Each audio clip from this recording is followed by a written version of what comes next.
Let's go now to Andreas. Krieg is an assistant professor at the Defence Studies Department at King's College London, and he's joining us live from London.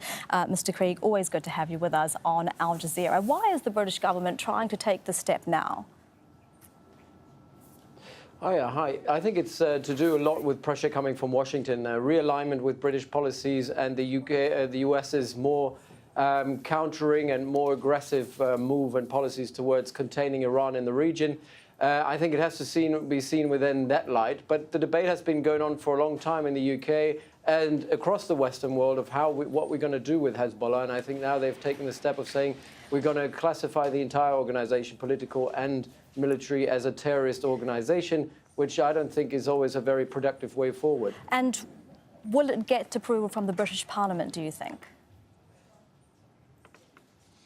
I think it's a contested subject. I mean, if you look at Corbyn, for example, the opposition leader, and many members of the Labour Party, they take a more nuanced approach, as many academics do, because it causes some of the issues.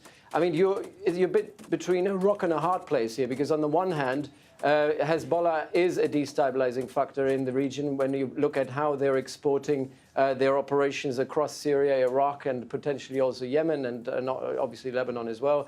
But on the other hand, it is also a socio-political player in Lebanon that is part of the government.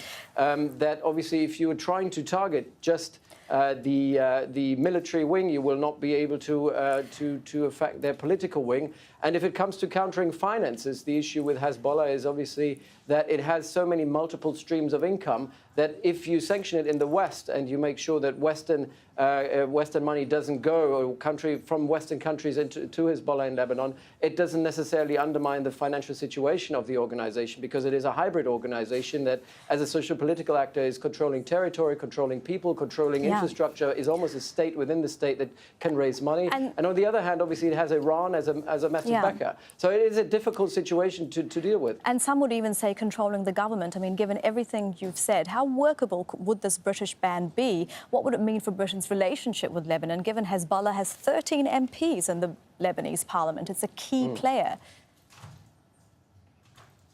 I think it's highly counterproductive, because here's the thing. As I said, financially, you will not have a massive impact on Hezbollah's operation because they have alternative streams of income.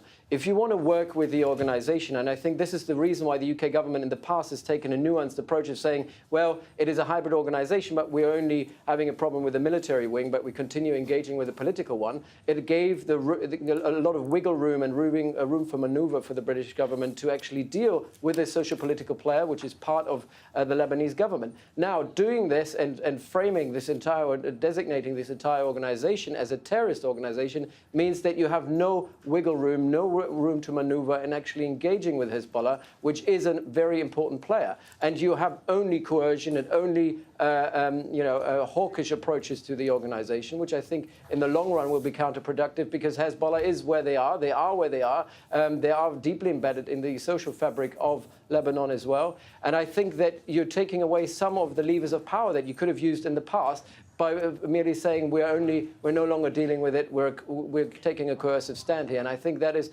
something particular when you see that the EU hasn't taken that approach yet, and I think that's what Parliament will have to consider as well. The EU has taken a nuanced approach as well, saying there is a military and a political wing, and Britain is now basically saying we're no longer going with that designation, and saying we're having our own approach, and I think that will hamper how British government will engage in Lebanon.